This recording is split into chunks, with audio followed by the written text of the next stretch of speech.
Now, before we start using our new HTML editor, we're going to make sure that in your Google Drive, you have a folder to place all of your files. Now, they're kind of a temporary holding spot. So you'll notice on mine, I created a new folder called Guyan Website. Basically, my last name followed by website. So I will have all of you create a folder with your last name website in your drive. So let me open this up. You'll see there's nothing in here, but this will house our column temporary files.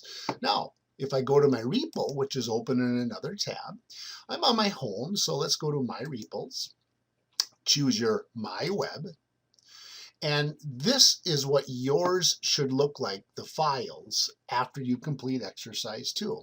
You have your index, you have a couple exercises, you have a template, and of course your styles and the scripts file, which we have not used.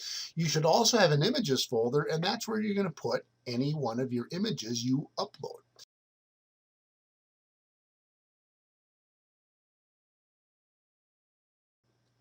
So we'll go up to Files and add a new file. And let's call this exercise3.html. When it creates the file, you will notice it is blank. There's nothing in there. We had talked about that. That is why I had you create a template. So open the template. Let's copy the code in the template. Go back to your new file and paste it in. So that is the whole purpose of having this template. It allows you to, when you create a new file, to put in the basic code. And so you can see here where it says title. Let's go ahead and change this to exercise 3. Now, let's go back to explaining how to test this. There's no link to this page yet. So when you click run, it's going to always load your index page. So you can see the address up here. So here's what you can do to test this page.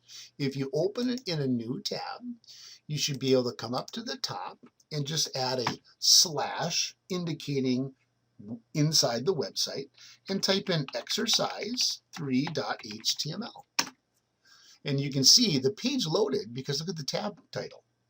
Now, remember, everything on the internet is simply folders and files, and that's what a slash basically indicates, inside a container. So here's my main website, and this says, look inside my website, I should see an exercise 3 file. So just basic explanation on how that works. Now, I could keep this open, and every time I make changes here, I can go and just refresh the page. So that is the whole purpose of having that template page.